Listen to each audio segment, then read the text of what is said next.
तो चलिए सबसे प्रिय भगवान श्री रामचंद्र के जीवन पर विस्तार से प्रकाश डालते हैं और उनके जीवन चरित्र को थोड़ा और नज़दीक से देखते हैं और उनसे सीख लेते हैं। तो चलिए शुरू करते हैं।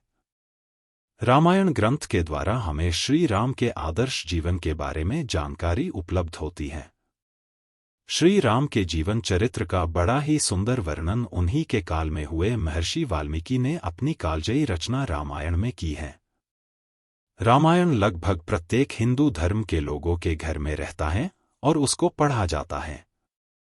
मर्यादा पुरुषोत्तम कहलाने वाले राजा श्री राम जी द्वारा जो आदर्श स्थापित कर दिया गया है, यदि उन आदर्शों को कोई भी पुरुष ईमानदारी पूर्वक अपने जीवन में समाहित करें तो निसंदेह उसे दुख पीड़ा छू नहीं सकते। मानसिक संतुलन को प्राप्त कर आर्थिक, पारिवारिक, सांसारिक उन्नति बहुत ही सहजता से प्राप्त कर सकता है। अथ श्री रामायण कथा हिंदी में। बहुत समय पहले की बात है।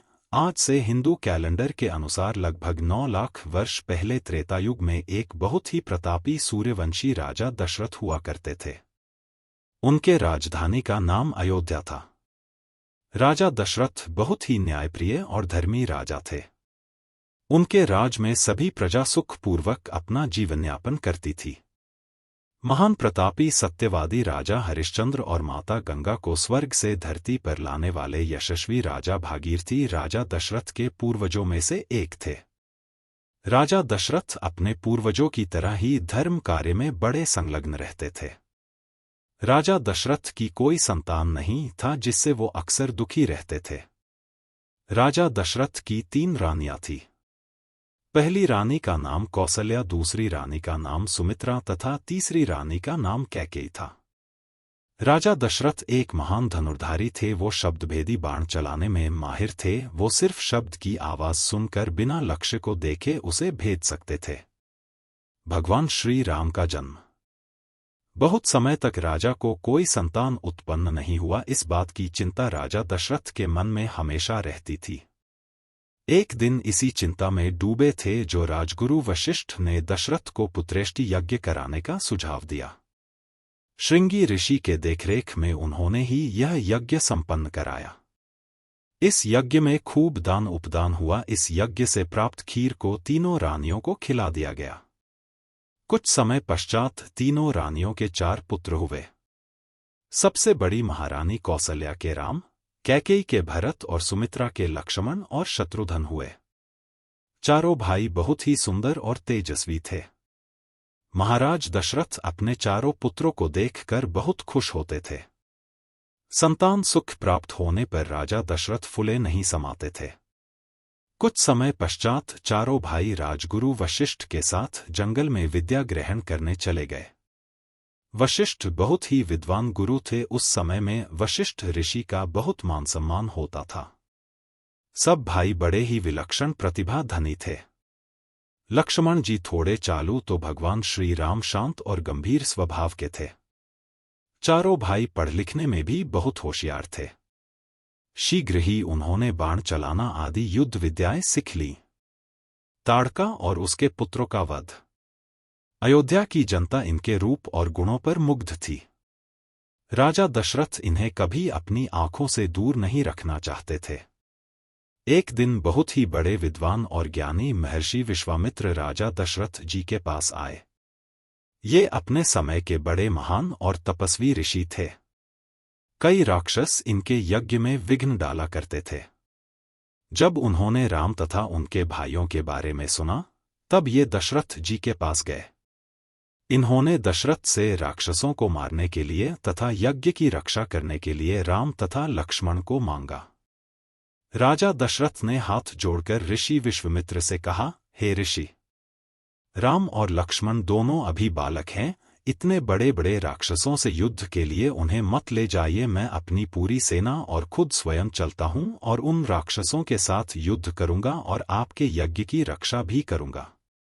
राजा दशरथ ने पहले तो अपने पुत्रों को उनके साथ भेजना नहीं चाहा, फिर राजगुरु वशिष्ठ जी के समझाने पर वे भेजने तैयार हो गए।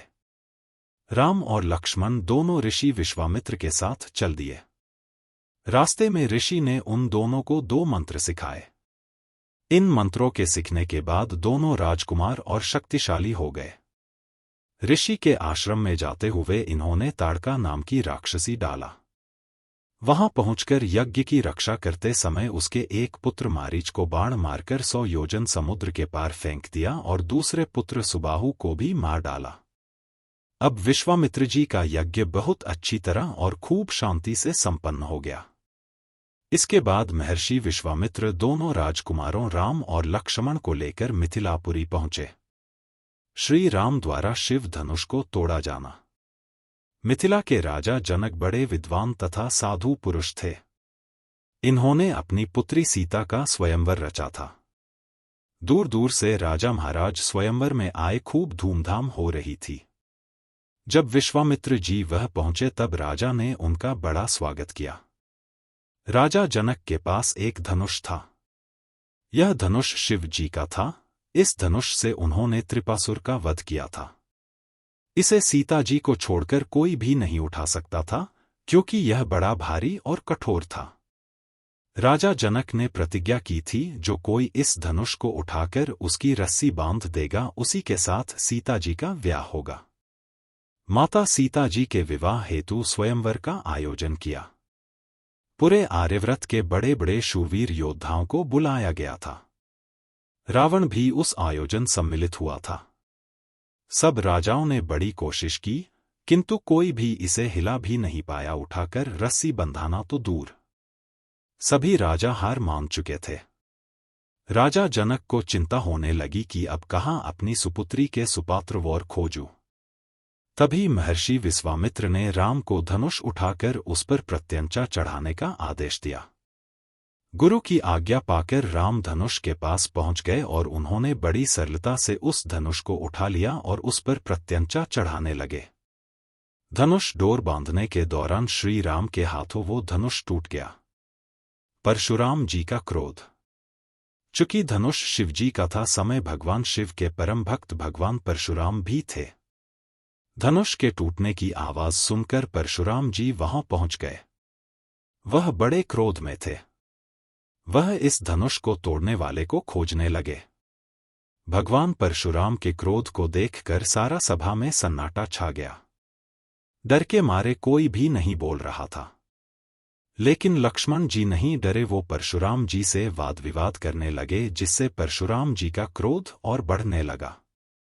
लेकिन श्री राम ने बड़ी सज्जनता से हाथ जोड़कर निवेदन पूर्वक भगवान परशुराम से गलती से धनुष टूट जाने की बात कही और उनसे क्षमा मांगा।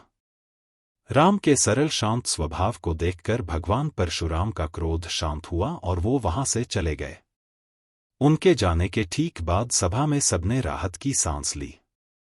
भगवान परशुराम के जाने के बाद राजा जनक महर्षि विश्वामित्र के पास गए और उनसे पूछा, हे ऋषि, ये रूप के राजा, ये दोनों युवक कौन हैं? इनके बारे में बताने कष्ट करें। ऋषि विश्वामित्र ने राजा जनक को बताया, ये दोनों भाई राम और लक्ष्मण हैं। ये दोनों अयोध्या के राजा दशरथ पुत्र हैं। राजा दशरथ के 4 पुत्रों में राम जिन्होंने धनुष तोड़ा वह सबसे बड़े हैं। ऋषि द्वारा श्री राम का परिचय सुनने के बाद उनके खुशी का ठिकाना नहीं रहा। उन्होंने खुशी खुशी सीता सहित अपनी 4 पुत्रियों का विवाह राजा दशरथ 4 पुत्र